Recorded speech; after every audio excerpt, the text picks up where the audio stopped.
Amén, hermanos. Aprovechando esta ocasión, entonces, justo coincide con una carga que tengo en mi corazón, de hablar del tema que está aquí en el capítulo 4, versículo 2 de Efesios. Efesios, capítulo 4, versículo 2. Más bien el 3. El 3 es el que más quiero resaltar. Dice: solícitos en guardar la unidad del Espíritu en el vínculo de la paz. Solícitos en guardar la unidad del Espíritu en el vínculo de la paz. Me encomiendo en las manos del Señor y su gracia para hablarles de este tema, hermanos. Es una solicitud, es una demanda que se nos hace a todos los creyentes, de tener este cuidado, de tener esta solicitud, debido a nuestra fragilidad, a nuestra condición humana, que somos propensos al individualismo, a la separación,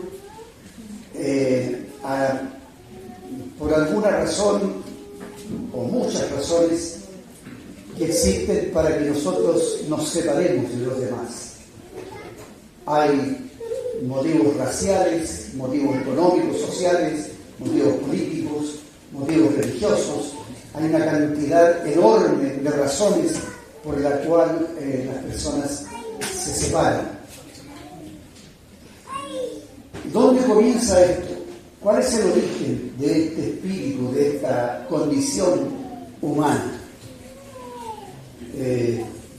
Yo creo que parte allá en la eternidad, no exactamente en la eternidad, pero sí en la eternidad pasada, antes de la creación, de esta creación, en la creación de los ángeles.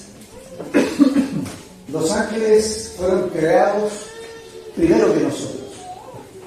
Y ellos eran los adoradores en el cielo, en el reino de los cielos.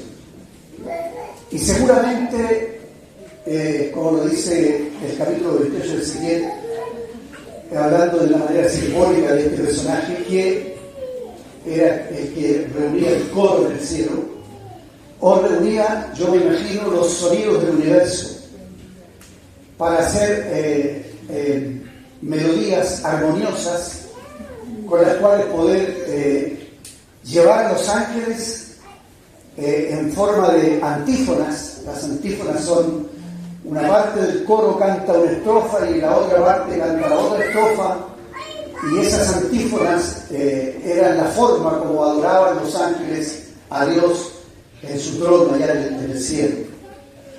Y hay una cosa que ocurrió antes, que es: hubo una reunión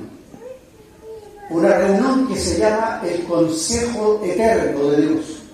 Como lo dice Pedro en el capítulo 2 de los Hechos, dice que Cristo fue muerto por el anticipado y determinado consejo de Dios. El anticipado y determinado consejo de Dios determinó que Cristo muriera. O sea, ya en esa reunión que hubo en la eternidad entre el Padre, el Hijo y el Espíritu Santo, hubo una voz presidencial que dijo: hagamos al hombre. No es un individuo el que habla, voy a hacer al hombre, sino una voz presidencial en una reunión de pluralidad de personas en un conjunto que está diciendo: hagamos, en plural, hagamos al hombre a nuestra imagen y semejanza. Estudiando las Escrituras entendemos que, y conocemos, podemos darnos cuenta que Dios siempre, antes de hacer algo, primero hay un acuerdo, primero hay una reunión, hay un consejo, y luego se comunica lo que se acordó, se comunica, digamos, a los seres creados, se comunica lo que Dios va a hacer en el futuro. Y eso lo sabemos por lo que ocurrió con Israel, con los profetas, por lo que ocurrió con Abraham, cuando Dios determinó destruir la ciudad de Sodoma y Gomorra, y Dios dice, hablando consigo mismo en un soliloquio, dice, encubriré yo a Abraham lo que voy a hacer. Voy a esconder lo que yo voy a hacer con Sodoma y Gomorra. Y no, entonces llama a Abraham y le comunica lo que va a hacer. Y Abraham habla con Dios, tratando de que Dios no haga lo que pretende hacer. Y finalmente Dios tiene la razón de lo que va a hacer y lo hace. Lo que ocurrió, por ejemplo, con los profetas en el siglo VIII antes de Cristo, estuvo un poquito antes Jonás entrando en el siglo VIII. Después vino Oseas, después Amós, después Miqueas, Isaías junto con Miqueas. Todos los profetas del siglo VIII saben que Dios va a destruir, va a llevar en cautiverio a las 10 tribus del norte. Y Dios le anuncia a las tribus del norte con anticipación lo que va a ocurrir con Asiria, el imperio asirio, y que ellos van a ser llevados en cautiverio. Lo mismo se anuncia con lo que va a ocurrir en el sur con el imperio babilónico. Y se anuncia anticipadamente todas las cosas que Dios ha determinado hacer, se anuncian anticipadamente. Las profecías con respecto al Mesías son maravillosas, extraordinarias, tienen una exactitud extraordinaria. Entonces todo lo que Dios va a hacer hacia adelante, primero lo comunica. Entonces de esta actitud que tiene Dios registrada en toda la Escritura, vemos que Dios tiene que haberle avisado a los ángeles lo que Él se proponía hacer con el hombre. Entonces Dios, y esto no lo dice así explícitamente la Escritura, pero se deduce de esta actitud que tiene Dios de comunicar primero lo que Él va a hacer. Ahora Dios es un Dios absoluto, es un Dios soberano, es un Dios que tiene la capacidad o el derecho de hacer lo que quiere, como quiere y cuando quiere. Pero se autolimita a sí mismo. Antes de hacer las cosas, Él quiere comunicarlas. Él quiere, y a nosotros nos llama a participar de lo que Él ha planeado, de los designios de Dios. Nos tiene considerados para, por ejemplo, la oración. ¿Qué sentido tiene la oración? Dios podría convertir a los pecadores así, simplemente con tocarlos. Y en eso pensaron seguramente los calvinistas cuando los hipercalvinistas, ¿no? Cuando en una reunión Guillermo Cahen predica acerca de que él quiere ir a Birmania a predicarle a los indios la palabra de Dios. Entonces él predica un mensaje basado en Isaías 54. Y había que emprender grandes cosas para Dios, porque de un Dios grande hay que esperar cosas grandes. Entonces yo voy a ir a Birmania, pero necesito que ustedes sostengan la cuerda, o sea, me ayuden a llegar allá. Entonces un caballero, un hermano antiguo de la iglesia se para y dice: mire, joven, si Dios va a salvar a los indios, lo va a hacer sin su ayuda, así que tome asiento. Entonces, el hipercalvinismo decía que la iglesia es un faro que alumbra. Los que están en la oscuridad ven la luz y vienen al faro. Así que la iglesia no necesita evangelizar. Eso es lo que se deduce de esta doctrina, por así decirlo. Pero el hecho de que Dios haya desde un principio enviado a los 12, después a 70, y siempre han habido hombres que han ido a muchos lugares a predicar la palabra de Dios, es porque Dios, siendo poderoso para hacer las cosas como quiere y cuando quiere, pero Él ha determinado autolimitarse a sí mismo y hacernos participar de lo que Él quiere hacer. Entonces, un día, allá en la eternidad, llama a los ángeles, dice: el Consejo Eterno ha determinado que en el futuro se va a crear un ser que va a tener nuestra imagen. Y seguramente vienen las preguntas: ¿por qué? ¿Para qué? ¿Qué sentido tiene que vas a hacer a un ser conforme a tu imagen y semejanza? Es que con ellos vamos a compartir nuestro reino, nuestra gloria, nuestra vida, nuestra imagen. Y es solo cuestión de imaginarse la reacción. ¿Y nosotros qué? Si nosotros fuimos creados primero, ¿cómo vas a compartir tu reino con ellos? ¿Cómo vas a compartir tu imagen con ellos? Si hasta aquí nosotros hemos sido los que hemos estado aquí en tu reino. Entonces, se deduce de la escritura de Hebreos, cuando ellos seguramente los ángeles preguntan, ¿y nosotros qué? ¿Para qué? ¿Qué sentido tiene nuestra vida, nuestra existencia? ¿Para qué nos creaste a nosotros? Si tienes pensado hacer seres con los cuales vas a compartir tu reino y tu gloria y el reino está entre nosotros hoy día aquí, ¿cómo hacer eso? Bueno, entonces la respuesta según Hebreos capítulo 2 dice, capítulo 1 dice, que los ángeles son espíritus que fueron creados para el servicio de los que serán herederos de la salvación. Así que la función de los ángeles, la razón por la cual fueron creados es para servirnos a nosotros. Y cuando usted se compara con un ángel es inmensamente superior a nosotros. Pero el futuro nuestro es superior al futuro de los ángeles. Porque si no, el Señor Jesucristo se habría convertido en un ángel. Habría venido en forma de ángel. Y hubiera sido un ángel por toda la eternidad.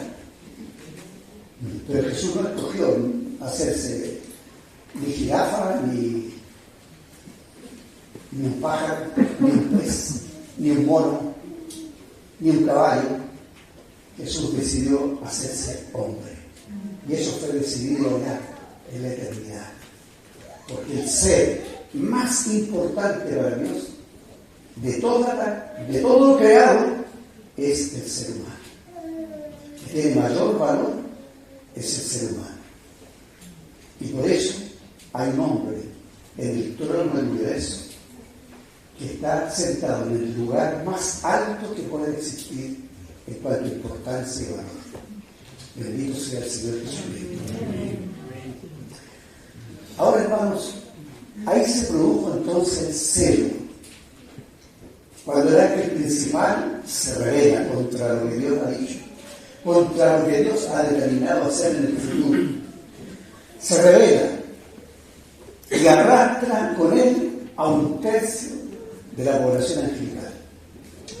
Y se produce un reino competitivo, un reino contrario al reino de Dios, y ahora hay dos reinos, el reino de las tinieblas y el reino de la luz. El reinado de Satanás, el diablo, que busca adeptos, que busca seguidores, y el reino de Dios, que también busca adeptos o busca quien pertenezca a ese reino. Y ya sabemos que el reino de las tinieblas lo hace a través del engaño y la mentira, Dios lo hace a través de la verdad y del amor. Ahora bien, cuando el hombre es creado y puesto aquí, ya había habido antes una intervención del ángel caído. Y lo vemos en lo que ocurrió con los dinosaurios. Cosa que para algunos, tal vez, yo fui a Estados Unidos en el año 98 con el hermano Carlos Sanaí, el hermano Gonzalo y algunos hermanos. Y los hermanos nos llevaron al Museo de Yale. El Museo de Yale fue formado por hermanos cristianos. Las parientes de David Trumbull, que fue el primer hombre que empezó a predicar el Evangelio aquí en Valparaíso en el año 1850 a 1845. Desde un barco predicó porque no le era permitido predicar en la tierra, porque no había permiso para predicar el Evangelio. Pero David Trumbull, el abuelo de él, fundó la Universidad de Yale y también la Universidad de Princeton. Y entramos a ese museo, y lo primero que había muchísimas cosas muy grandes en el museo. Había una familia de dinosaurios, de esqueletos de dinosaurios, y la pala del dinosaurio era mucho más gruesa que ese poste, muchísimo más gruesa, y llegaba hasta arriba. Y después fuimos, para ver la cabeza del dinosaurio, subimos al tercer piso porque era como una galería en forma de círculo, y el dinosaurio subía, y nosotros llegamos al tercer piso y estuvimos frente a la cabeza del dinosaurio, mirándole los dientes y mirándolo con detalles, digamos. Y al tocarlo, supimos que eran huesos petrificados. Y estaba el dinosaurio papá, estaba la hembra, estaban los hijos, toda la familia de dinosaurios. Y una cantidad de distintos tipos de dinosaurios. Entonces, el hermano Carlos, un hermano que nos ayudó mucho, nos regaló vehículos, nos regaló los materiales de la carta para la que evangelizamos al sur. Un hermano precioso que todos sus recursos los destinaba a servir al Señor con nosotros. Y este hermano nunca había imaginado que eso hubiera sido posible. Entonces, pudimos comprobar que hay, y la ciencia lo dice, la paleontología lo dice, muchas ciencias lo dicen, que hubo una creación anterior, o digamos que estos seres existieron, la prueba está intangible, palpable, y por lo tanto entendemos lo que dice Génesis, capítulo 1, verso 1 y 2, cuando dice: en el principio era Dios, y el Espíritu de Dios se movía sobre la faz de las aguas, y la tierra, la versión Reina Valera dice la tierra estaba, pero sabemos que del hebreo al español debería decir la tierra se volvió desordenada y vacía. Porque la palabra hebrea que hay ahí es la misma, exactamente la misma palabra que cuando la mujer de Lot se volvió sal, se volvió una estatua de sal. Es la misma palabra. Entonces, ahí en la Reina Valera está traducido como se volvió, pero ya está traducido como estaba. Pero lo correcto es que se volvió. Ahora, ¿quién hace que algo que está ordenado se vuelva desordenado? Y eso, ahora uno entiende que esa fue una obra del diablo, una obra del enemigo que vino a esta tierra. Según los teólogos dicen, los estudiosos dicen, que este ser era como el lugarteniente de la tierra, tenía alguna relación, sabía de alguna manera o intuía que aquí Dios, ¿dónde va a echar a andar su plan de hacer esta criatura? Entonces, tal vez que supo que era aquí. Y entonces viene a desordenar. Y todo estaba oscuro, todo estaba confuso y desordenado.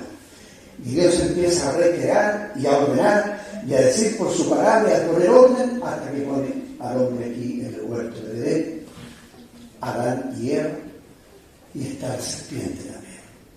Hablando en forma simbólica de este ser, es un ángel que aparece como la serpiente. ¿Y qué es lo que hace? Lo primero que hace es tratar de intimidar a través de un engaño de la mentira, calumniando a Dios en la mente del ser humano. Así que Dios les ha dicho que no coman de este árbol. Sabe Dios que el día que ustedes coman de este árbol, la ciencia del bien y el mal, ustedes van a ser como Dios, sabiendo el bien y el mal. La cultura del bien y el mal es la cultura de los ángeles caídos. Y esta es la cultura que el diablo quiso traspasarle a los seres humanos. Saber hacer el bien y no hacerlo, no poder hacerlo, y saber lo que está mal y no poder evitar el mal. Y esta es la desgracia que el diablo le transmite al ser humano, y por eso el ser humano, al hacerle caso a esta sugerencia diabólica, entonces el ser humano cae, muere, el ser humano se separa de Dios y queda destituido, y aquí está el origen de lo que es la división, que es lo contrario a lo que estamos viendo, a lo que se nos solicita, solícitos en guardar la unidad del espíritu. Pero ¿dónde se produce la otra tendencia? ¿Por qué se nos pide que seamos solícitos en guardar la unidad del espíritu? Porque la tendencia natural del ser humano es la separación. Esto que hace el diablo, y lo hizo, aquí lo hizo, calumnió a Dios en la mente del hombre. En el caso de Job, calumnió al hombre en la mente de Dios. Cuando el diablo tiene acceso al trono de Dios. Por alguna razón, Dios le dio ahí en el libro de Job, dice, ¿dónde vienes? De rodear la tierra. Y está hablando con Dios, el diablo está hablando con Dios. ¿Por qué Dios no lo destruyó con un sonido, un chasquido de dedos? Podría haberlo hecho. Y haberlo hecho desaparecer. Y el mal hubiera desaparecido para siempre. Y nosotros, ¿cómo Dios nos hubiera probado a nosotros si no existiera el mal? Si no hubiera una alternativa de hacer algo que es contrario a Dios. Entonces Dios en este escenario, aunque Dios no es Dios no se origina del mal y Él no es el autor del mal, sin embargo Él lo permite. Y lo permite porque le sirve para probar su creación. Entonces, ahí está este ser, que es el más, tiene la fama de ser el más justo, el que se porta mejor de todos los seres humanos, ahí está Job. Y el diablo dice, y calumnia al hombre delante de Dios. Este se porta bien porque tú lo tienes lleno de todo. Entonces, él le presenta que este ser, la adoración que le brinda a él y la razón por la que se porta bien y hace lo que se porta bien, ¿no? Sabe hacer el bien y tiene la gracia de poder hacer el bien. Se porta bien, pero todavía no había sido probado. Pruébalo, le dice Satanás, ¿no? Pruébalo, a ver si va a seguir portándose bien cuando tú lo toques, cuando tú, digamos, le quites los beneficios. Porque se porta bien, porque tú lo tienes rodeado de tantas cosas buenas, por eso se porta bien. O sea, le está diciendo a Dios, tiene una fe utilitaria, tiene una actitud de un ser que te mira a ti como un ser utilitario, que se aprovecha de ti por lo que le das, y por eso se porta bien. Pero tócale los bienes, y Dios le permite tocarlo bien. No le permite tocar la vida, pero sí le toca la salud, le toca la familia, le toca los bienes, y Job entra en esa tremenda crisis. O sea, el diablo es un calumniador. Calumnia al hombre en el trono de Dios y calumnia a Dios en la mente del hombre. Ahora, si Dios hubiera impedido el mal, la probabilidad de que el ser humano fuera una marioneta, un ser creado y predeterminado para hacer lo que Dios quiere que haga, y no un ser libre, un ser que tiene voluntad, que tiene sentimientos, emociones, y que tiene la capacidad de resolver o la capacidad de evitar cosas. Entonces Dios, si el ser humano no tiene esas cualidades, no sería semejante a Dios. Pero para que sea semejante a Dios, no puede ser un títere en la mano de Dios. Tiene que ser un ser que tiene autodeterminación. Así que en ese sentido, se produce la separación el hombre se separa de Dios. El hombre queda destituido de la gloria de Dios. Y el pecado, al entrar en el hombre, entonces entra a la humanidad entera, entra el pecado, y por eso la humanidad, todos nosotros, venimos a este mundo con el estigma del pecado que ocasiona la muerte. La muerte, nosotros nacemos con la muerte. Y la muerte viene en nuestro espíritu. Y cuando conocemos al Señor Jesucristo, cuando conocemos el Evangelio, entonces escuchamos esa voz celestial, ese Evangelio, esa buena nueva, que repercute en nosotros y produce tal acto que nuestro espíritu despierta, resucita, se renueva y nacemos de nuevo y experimentamos un nuevo nacimiento, y eso es lo que nos hace ser cristianos.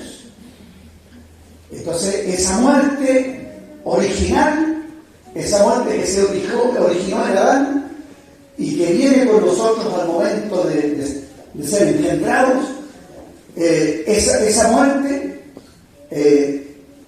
tiene una solución, porque cuando Cristo llega a tu corazón, llega a tu vida, tú resucitas interiormente. Hay una segunda muerte, que es la muerte del alma.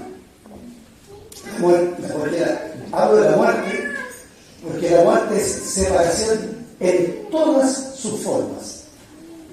Y el alma, el Señor Jesucristo le ofrece la cruz al alma. Y esta es una muerte voluntaria. El que quiera seguir en pos de mí, dice, tome su cruz y sígame. Y cada día tome su cruz y sígame. Así que cada día tenemos que decidir voluntariamente caminar con esta vida interna, con esta vida interior, porque no solamente mora a Cristo, sino que mora el Espíritu Santo, y el Espíritu Santo está formando el carácter de Cristo en nosotros, y para que esa obra se realice, tenemos que tomar la cruz, porque de lo contrario vamos a tener un hombre interior y un hombre exterior caminando juntos, y eso lo vemos todos los días. Estos dos hombres se encuentran todos los días en el ring, y son dos pugilistas que están peleando, ¿cuál de los dos triunfa? El hombre interior o el hombre exterior. El hombre interior es el hombre espiritual, el hombre exterior es el hombre carnal. El hombre interior es el que vive por el espíritu, el hombre exterior es el que vive por el alma. Entonces, si eres inclinado, si tu corazón se inclina al uno al otro, el corazón es lo que determina qué tipo de hombre va a vivir hoy día, si va a vivir el hombre espiritual, el hombre interior, o va a vivir el hombre externo, el hombre almático, el hombre que vive por sus propios razonamientos, nada más. ¿Qué tipo de hombre? ¿Cuál va a ser el hombre que va a vivir hoy día? Incluye a la mujer, porque al hablar de hombre estoy hablando del género humano. Entonces, hermanos, para hacer morir al hombre exterior hay que vivir por el hombre interior. Amén. Y eso es tomando la cruz. Y esa es una muerte voluntaria. Separamos al ser externo, no es que lo extinguimos, sino que lo reducimos de tal manera, lo subyugamos de tal manera, que este hombre exterior está subordinado al espíritu. Y luego entonces el alma y el espíritu en armonía están caminando juntos siguiendo al Señor. Amén. Luego está la muerte física. En la muerte física se separan el alma, el espíritu y el cuerpo. Nosotros somos espíritu, alma y cuerpo. El cuerpo va a la tumba, a la tierra. El alma queda en un estado de inconsciencia, dormida, y el espíritu vuelve a Dios que lo dio. Así que todos los cristianos que han partido de este mundo están en la presencia de Dios, están conscientes, están gozando, están disfrutando, están en comunión con Dios. Pero el día de la resurrección se volverá a reunir el espíritu, el alma y el cuerpo, pero no este mismo cuerpo, sino un cuerpo nuevo, un cuerpo celestial, un cuerpo inmortal, un cuerpo que durará por toda la eternidad. Gloria al Señor. Chao arrugas, chao enfermedades. Gloria al Señor. La hermana Lidia, que tiene 96 años, hace como 10 años atrás, 7, 8 años atrás, se volvió de cataratas y hacía tiempo que no veía bien. Y cuando le sacaron las cataratas de los ojos, se veía al espejo así. ¡Ay! Se asustó de ver las arrugas. Ay, hermanos. Ese problema va a desaparecer con el cuerpo nuevo. Amén. Entonces esa muerte física también tiene solución. Pero la muerte que no tiene solución es la muerte eterna.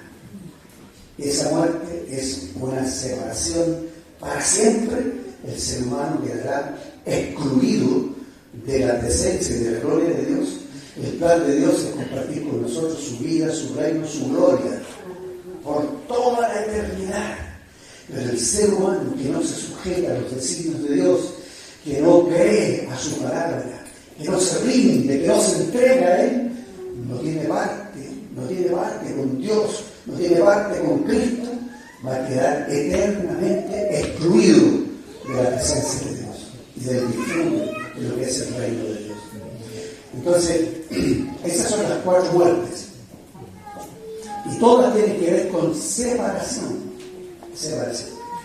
En esta primera obra que hace el enemigo de lograr separar al hombre de Dios, el enemigo, cree que con esto Dios no va a poder realizar su plan. que tiene.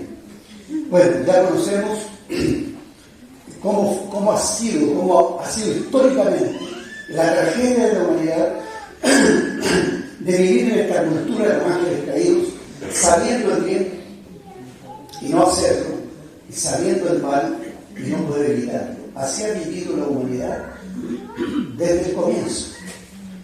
Y lo que hemos visto y hemos comprobado, que donde quiera que llegamos el Evangelio, las culturas han sido transformadas.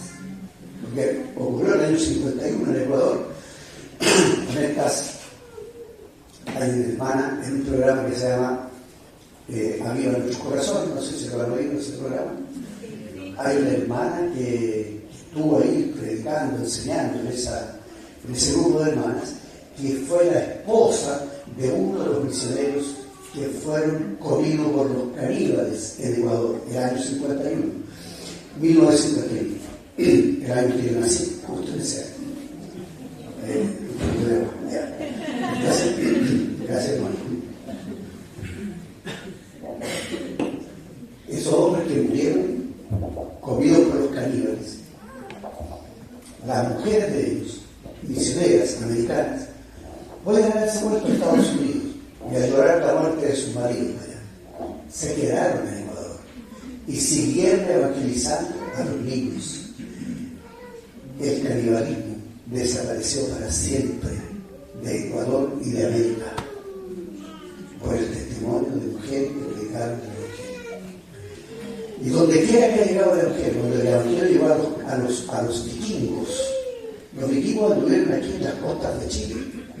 Estuve en un museo de los vikingos, donde mostraban las evidencias del paso de los vikingos por América, por Chiloé, por el estrecho de Magallanes. Cruzaron en sus barcos, se anduvieron por estas costas, ¿no? Y hay evidencia del paso de los vikingos. ¿Pero qué hacían los vikingos? Donde quiera que llegaban, incendiaban las ciudades, violaban a las mujeres, robaban las cosas valiosas, destruían la ciudad. Esa violencia que había en esta gente acabó para siempre cuando los vikingos se convirtieron en Cristo. Pero hoy día Holanda, que es uno de los países que fueron de los vikingos, está invadida por los musulmanes. Y Holanda, en un par de años más, desaparece como cultura. Y Europa desaparece como cultura en un par de años más. Hay 54 millones de islámicos en Europa. Y los islámicos no aman a Cristo, no aman el Evangelio. Los islámicos es otra cosa. Es una cosa tremenda que está ocurriendo en la humanidad. Así que, hermanos, ¿qué hizo toda la humanidad que estaba en esta condición de muerte, de separación? Miren lo que ocurrió con el Señor Jesucristo, que Él es el que, de acuerdo al Consejo Eterno, estaba determinado que Él viniera con la misión de dar su vida para redimir a la humanidad. Y para lograrlo tenía que sujetarse a la ley de Dios, al carácter de Dios, a los designios de Dios, sin fallar, pero en ningún momento, en ninguna cosa, porque tan solo un pecado hubiera hecho que fuese imposible que la humanidad fuera redimida. Y cuando Él estaba en la cruz, Él dice estas palabras: Dios mío, ¿por qué me has abandonado? ¿Por qué te separas de mí? Estamos hablando de separación, muerte. Dios mío, ¿por qué te separas? ¿Por qué me abandonas? ¿Por qué me dejas? Nunca en toda la eternidad, porque Dios, el Padre, es eterno, el Hijo es eterno, el Espíritu es eterno. Nunca había habido ni siquiera una fisura en la relación del Padre con el Hijo. Era una belleza de conjunto, de armonía, de un mismo sentir, de un mismo parecer, de un mismo pensar, una belleza de vida familiar, de vida en conjunto, de vida de reciprocidad, de vida de mutualidad, de vida de compañerismo, de vida de cuerpo. Esta es la vida de Dios. Pero en el momento de que Cristo está en la cruz, el Padre lo abandona, porque Cristo es considerado un maldito en ese momento. Está llevando la maldición tuya y la mía, la maldición de la humanidad de todos los tiempos, la muerte de todos los seres humanos, la culpa de todos los seres humanos, la condenación de toda la raza de Adán. Pero gloria a Dios, porque Jesús no cometió ni un solo pecado. Y si fue abandonado por el Padre en esa sola vez, fue por ti y por mí. Así que te invito, si todavía no has considerado el valor que tiene la vida de Cristo, la obra de Cristo, que lo consideres en este momento. Porque la única manera de salvarte de la separación y de la muerte eterna es creyendo en Jesucristo. La muerte no lo pudo retener. Amén. Como decía el canto que cantaba, porque no hubo pecado en él.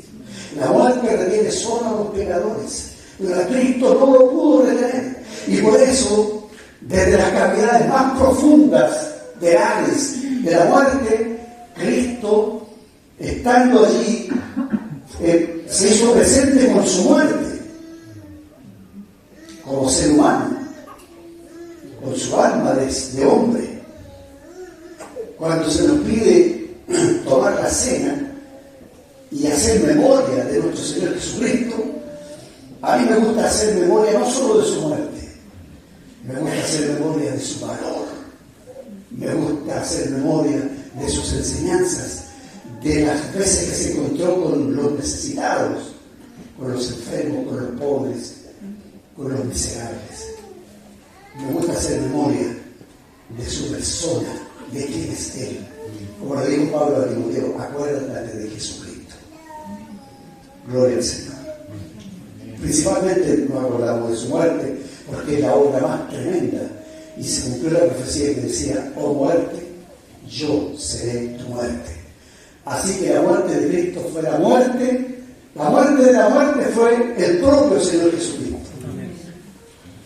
Como la muerte no puede retener a los que no pecan, y solo Cristo cumple esa condición, el Padre lo levantó de entre los muertos y subió al cielo como en una carroza triunfal y fue recibido por honores y aplaudido por los ángeles.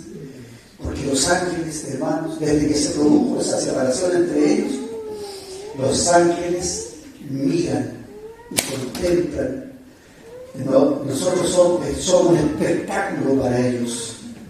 Los ángeles, digamos, en un momento tuvieron, los ángeles que están con Dios del reino de los cielos, de Dios, en un momento tuvieron la opción, quizás lo tienen siempre presente, que seres genéricos como ellos se fueron para otro lado, pero nunca ni uno más ha hecho eso. Solo los que salieron y nunca más ha habido una división en el cielo. Entonces los ángeles que se quedaron con Dios, por así decir, nos miran a nosotros como espectadores, con un interés tremendo. Ellos quisieran estar en nuestro lugar, porque saben el propósito que Dios tiene para nosotros. Y están esperando el día que ellos puedan cumplir esa función de estar con nosotros para reinar juntos. Gloria al Señor. Para vivir una eternidad en comunión con ellos. De tal manera que ellos están ahí expectantes. Y entonces Jesús recibe la corona de honra y gloria que el Padre le da y lo sienta a su diestra. Y le dice a los ángeles, adórenle. Los ángeles a nosotros nos van a adorar. Solo a Cristo. Solo Cristo puede ser adorado. Pero en el futuro, los ángeles nos han servido, quizás cuántas veces nos han servido sin que nos demos cuenta. Hay historias de hermanos en distintos lugares que han tenido sí evidencia de que ángeles los han socorrido. Como la hija del hermano Juan Grimaldi, cuando una vez va en su vehículo al trabajo antes de las 8 de la mañana, ella trabajaba en la casa de gobierno, el centro de Santiago, y va por la Panamericana, más o menos faltando como 9 10 kilómetros para llegar al centro. Y un camión con troncos de árboles que iba delante de ella, se desatan los troncos y vuelan como fósforos por el aire. Y cayeron sobre ella, esos troncos, sobre su vehículo. Y el vehículo quedó completamente destruido. Ella perdió la conciencia. Solo se acuerda que Dios vio 2 hombres que se bajaron de un vehículo. Ella supone que se bajaron de un vehículo. La sacaron del auto, la llevaron al hospital. Cuando ella despertó del hospital, ella recobró la conciencia. Ella se acordaba que esos dos hombres muy bien vestidos la habían dejado en el hospital y le dicen, sí, ella pregunta por ellos, sí, me dieron 2 varones que la dejaron, no dejaron su identidad, pero sí dejaron su bolso. Y su bolso con todas sus cosas, estaban todo lo que tenía en su cartera, el dinero, las joyas, todo lo que tenía, estaba ahí en la cartera, el celular, todo estaba en la cartera. Esta hermana, Rosita Grimaldi, ella está absolutamente segura que esos 2 hombres fueron 2 ángeles que la socorrieron. Los ángeles tienen la capacidad de aparecer como hombres. Lo vemos en la escritura en muchos relatos de ese tipo. Ahora no es muy común que ocurra, pero que ha ocurrido, ha ocurrido. Ahora bien, hermanos, el Señor está en el cielo y ha logrado reunir lo que estaba separado. Ha vencido la muerte. Amén. Y Él es el que hizo nuestra paz. La tendencia natural nuestra es separarnos, como decía en un principio, por diferentes motivos. Esta tendencia al individualismo es contraria a la vida del cuerpo. La tendencia a ser independiente, autónomo y no dependiente. Fuimos creados para depender de Dios, para vivir una vida de dependencia mutua. Cuando los sociólogos describen lo que es la raza humana, ellos dicen que el ser humano es un ser contingente, así lo describen. Los seres humanos son seres contingentes. ¿Qué significa eso? Que yo necesito del peluquero, necesito del médico, necesito del gaffer, necesito del arquitecto, necesito del chofer de un vehículo, necesito de los demás. No puedo vivir solo, no fui creado para vivir solo, fui creado para vivir en conjunto. Claro, la humanidad tiene esta condición tiene conciencia que no puede aislarse de los demás, que necesita un trabajo, que necesita relacionarse con los demás, aunque sea comercialmente, pero digamos, el ambiente único, donde se usa una palabra exclusiva para la relación humana, es la palabra comunión. La comunión no se da en un club deportivo, la comunión no se da en un centro de madre, la comunión no se da en una junta de vecinos, la comunión no se da en un estadio. La gente puede estar ahí, pero no se conoce. Se pueden relacionar un rato, pero después, si te he visto, ni me acuerdo. Pero la comunión es la iglesia, y es el único lugar donde podemos hablar de común unión. Es la iglesia, el cuerpo de Cristo. Donde la vida tiene las cualidades de la vida eterna que fue manifestada en Cristo. Escribí una letra para un canto que dice: oh, cuán precioso es vivir la vida manifestada, la vida de Dios en Cristo, la vida eterna del Dios Trino. Pero dice, Dios no es un individuo, Dios es uno en conjunto, Padre, Hijo y Espíritu son uno y un mismo Dios. Bueno, hermano, bastante bajada la letra, pero en esa letra se describe lo que es la vida eterna que descendió del cielo en Cristo. Cuando Cristo estuvo aquí, dijo, las palabras que yo hablo no son mías, lo que yo hablo, lo que yo escucho del Padre. Demostró que su vida no era la vida de un solitario, era la vida de un ser viviente. Entonces, el Padre, el Hijo y el Espíritu Santo son uno y un mismo Dios, y tienen el mismo sentir, el mismo parecer, y entre ellos jamás, la única vez que hubo un desacuerdo, la única vez que no fue desacuerdo, la única vez que hubo una fisura entre ellos, fue el momento que Cristo fue nuestro vicario, nuestro representante, el representante de la raza humana en la cruz del Calvario.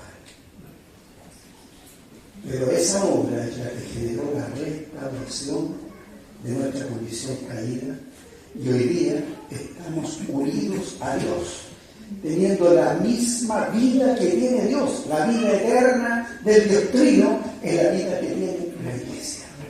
Entonces la Iglesia está llamada, como dice aquí, que tenemos que guardar la unidad del Espíritu en el vínculo de la paz. Y mire lo que dice, da una serie de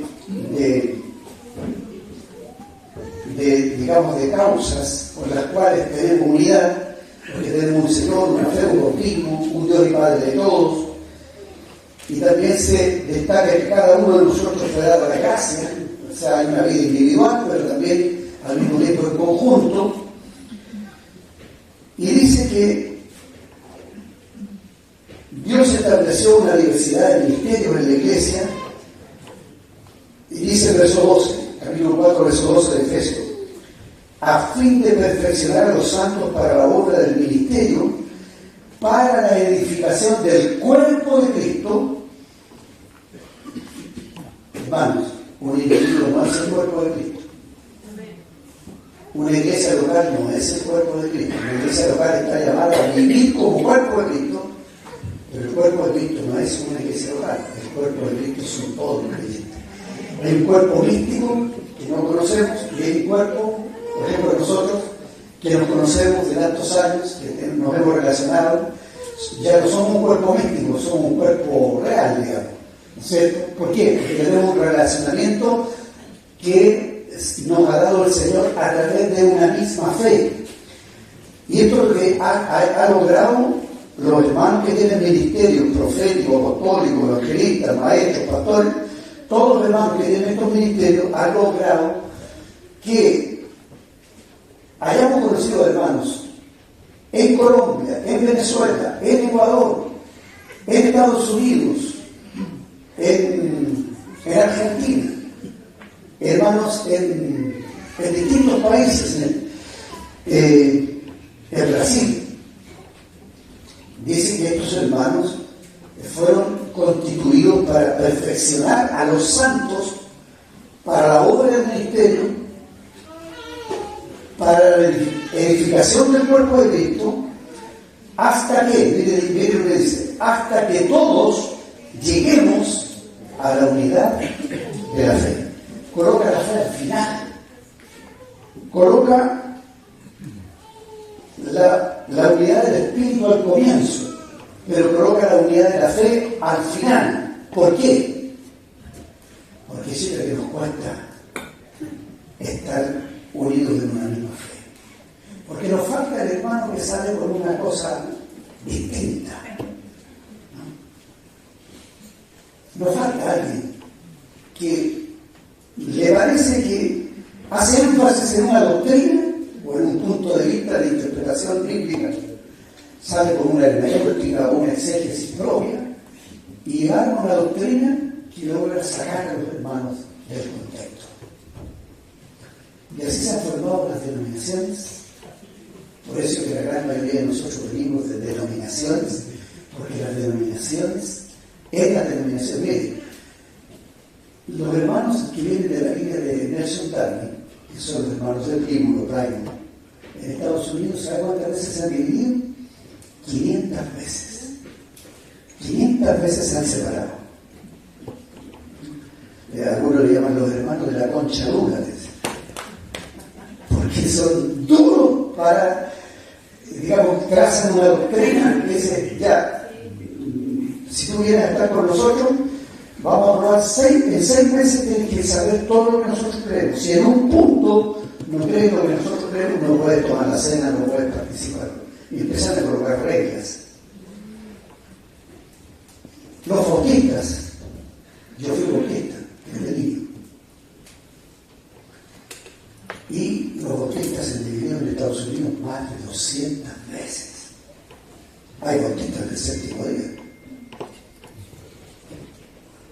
Entonces, los hermanos, los cristianos, digamos, ahora, ¿por qué no somos mormones? ¿Por qué no somos testigos de Jehová? ¿Por qué no somos adventistas? ¿Por qué no somos adventistas? Tengo una nieta que está estudiando con los adventistas online y le meten las leyes de la comida judía, kosher. Y mi nieta le va rebatido con argumentos. No, quiere ser que por la ciencia dice, no está en condiciones, no había ciencia para clasificar si la carne estaba bien o estaba mal. Y una serie de argumentos que rebate con los profesores. Pero los cristianos, vean la naturaleza humana, vean el catolicismo, cuántas ramas del catolicismo hay. Acordémonos, los primeros cristianos, cuántos siglos se demoraron para estar de acuerdo que Dios es un Dios terrible.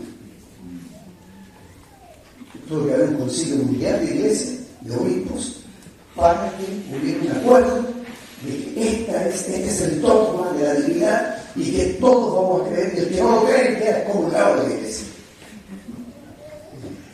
¿Cuántos siglos pasaron para que los cristianos, en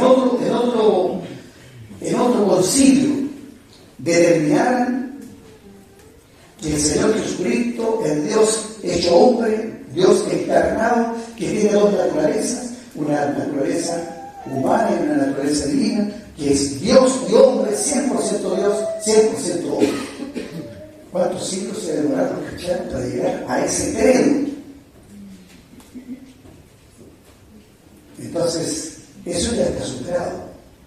La gran mayoría de los cristianos que tienen una doctrina, porque en esto yo digo que los cristianos tenemos que discernir y saber, digamos, qué son las cosas fundamentales, las cosas absolutas, las cosas que no son opinables, que no son discutibles. Esas cosas las tenemos que tener sumamente claras, porque ahí, si alguien toca eso que es fundamental, ahí nos separamos.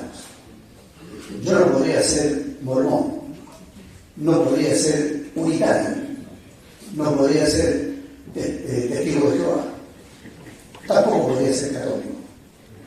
Pero ¿por qué soy lo que soy con ustedes? ¿Por qué digamos, cuando el año 2002 el hermano Carlos Didier nos dio una dirección de Belo Horizonte para ir a ver unos hermanos que había vivido 20 años en Brasil y se casó con una mujer brasileña, su esposa brasileña, y nos dijo, vayan y conozcan a estos hermanos. Carlos Didier, que era de Las Condes en ese tiempo. Llegamos con el hermano Gonzalo a Belo Horizonte. ¿Y sabe a quién conocimos? Primero que conocimos por pantalla al hermano Gino y a Francesco. Estos hermanos conocían al hermano Gino, lo habían tenido muchas veces con ellos. ¿Lo conocen? No teníamos idea de quién era. Luego fuimos a otra, esa fue una iglesia en Belo Horizonte, en Contagio. Después fuimos a Belo Horizonte. Y en Belo Horizonte conocimos a unos hermanos que nos hablaron de la revista Amaduridade, que significa hacia la madurez, y nos hablaron de Christian Chen y de Stephen Cook. y nosotros no teníamos ni idea de quién eran estos hermanos. Habían caminado juntos con el hermano Bashman y el hermano Stephen Kong. Nos contaron su historia, nos contaron la historia del hermano Christian Chen, que siendo un profesor de ciencia de la universidad, había escrito esta revista, había formado esta revista, y esta revista estaba llegando a las denominaciones, y una vez al año se reunían en un lugar, en Pozo de Caldas, se reunían en un retiro espiritual donde acudían hermanos de todas partes y se juntaban y el hermano Christian Chen les compartía la palabra. El año 2003 teníamos al hermano Christian Chen en Chile y él pone la primera palabra en un retiro de jóvenes, hay callejones. La primera palabra que compartió se titulaba El misterio de la voluntad de Dios. Escrito en un librito, y lo publicamos el librito nosotros, y el librito en la página web lo desmonta un líder político de Eritrea, lo traduce al idioma eritreo, y cuando lo tiene listo para salir la publicación, el presidente de Eritrea cierra las puertas al cristianismo y manda a matar a los cristianos, a encarcelarlos y matarlos. Y este hermano que hizo la traducción huyó con 20 personas del gobierno de Eritrea a otro país. Y la iglesia de Temuco lo sostuvo por un tiempo enviándoles dinero para que comieran. Y cuando llega el hermano Cristian en el año 2004, que fue la primera conferencia mundial internacional que tuvimos allá en Escotes, el hermano Cristian ve su libro y no entendía nada. Y de repente ve la contratapa y ve la imagen, ve la foto de él. Y se sorprende, hermano, como sabe que cuenta la historia. Esta historia se la contamos recién en Estados Unidos, en el mes de diciembre fuimos a Estados Unidos con el hermano Ferrer y con el hermano Gonzalo, y le contamos esta historia a la familia del hermano. Fue impresionante la emoción, el llanto, las lágrimas, de saber el legado que había dejado el hermano Cristian en Chile. En el año 2004 también vino por primera vez a Chile el hermano Gino, y se formó esta comunión de estas iglesias de Brasil. En el año 2005 vino el hermano Romeo Borrell y empezamos a tener una comunión con hermanos de otros países, digamos. Y cómo es que el Señor, digamos, nos dio unidad. Y es porque hay una visión común de lo que es el cuerpo de Cristo, de lo que es la obra de Cristo, de lo que es la persona de Cristo. Porque es quién es Dios, cómo es Dios, qué planes tiene Dios.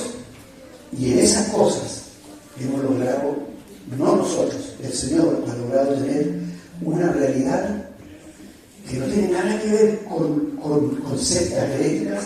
Con otros hermanos podemos tener comunión en muchas cosas, con bautistas, con pentecostales, con aliancistas, con hermanos, digamos, de denominaciones que no son heréticas, por así decirlo. Pero esta realidad que tiene que ver con hermanos que hemos migrado, salido del contexto denominacional. Cuando yo leí el libro de Watchman Nee, La Iglesia Cristiana Normal, por primera vez en el año 81, me regalan este libro, que es de Temuco, el hermano Gonzalo con el hermano Hernán Molina, me regalan este libro, y lo leo desde Temuco, y yo era pastor en Osorno, y me bajo en Osorno, nunca más pude ser bautista. La visión de lo que es la iglesia cristiana normal me provocó tal impacto que nunca más pude ser bautista. Y cuando traté de convertir la iglesia bautista en lo que es la realidad de la iglesia cristiana normal, ¿sabe lo que dijo una hermana en la reunión? Dijo, entonces aquí en la ciudad de Osorno todos tienen que ser bautistas.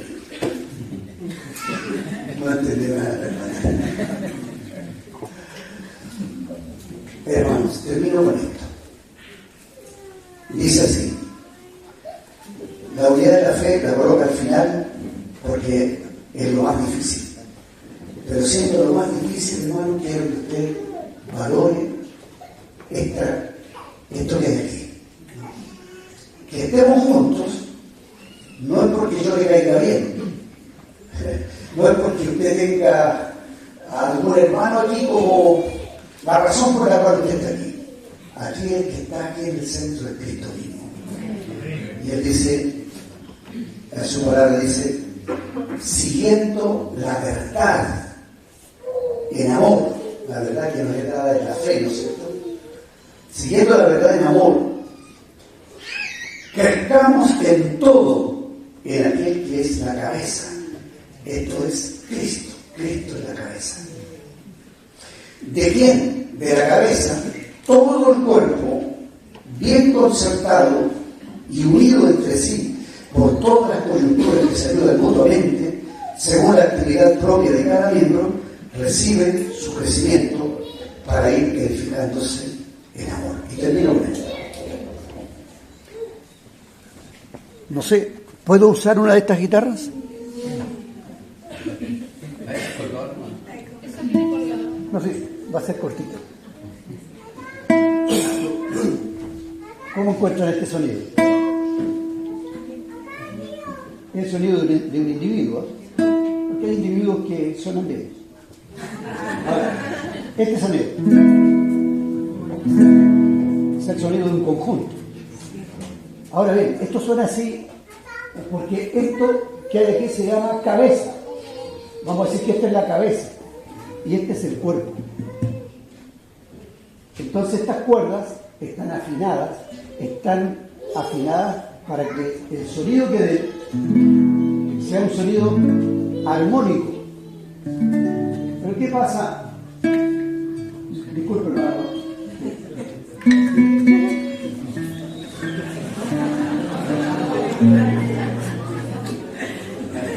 A ver, ¿qué va a pasar aquí? A ver. Ya. ¿Me parece? Están agarrados de la cabeza y del cuerpo, pero están desafinados. ¿Pudiera haber una iglesia que esté desafinada? Sí, lo veo. ¿Pudiera haber una iglesia que esté viviendo de una manera desafinada? Ahora, ¿qué pasaría si esta cuerda estuviera solamente agarrada de la cabeza y suelta de aquí abajo del cuerpo? Ni siquiera sonaría. Aunque esté agarrada de la cabeza, no va a sonar. No va a cumplir la razón por la cual fue creada. Fue creada para que suene, para que dé un sonido. Pero si no está agarrada del cuerpo, aunque esté agarrada de la cabeza, si no está agarrada del cuerpo, no va a sonar. Hay algo que decir de esto, porque es lo que está escrito ahí, ¿no? De alguna manera. Estamos llamados a vivir una vida de conjunto, una vida de cuerpo, porque el cuerpo tiene muchos miembros y todos los miembros están unidos por coyunturas y que se ayudan mutuamente y que reciben su crecimiento para ir edificándose en amor, edificándose juntos en amor. Entonces, la vida cristiana no es una vida individualista, es una vida de cuerpo, es una vida de familia, es la vida de Dios, la vida del Dios Trino que está entre nosotros. Amén, hermanos.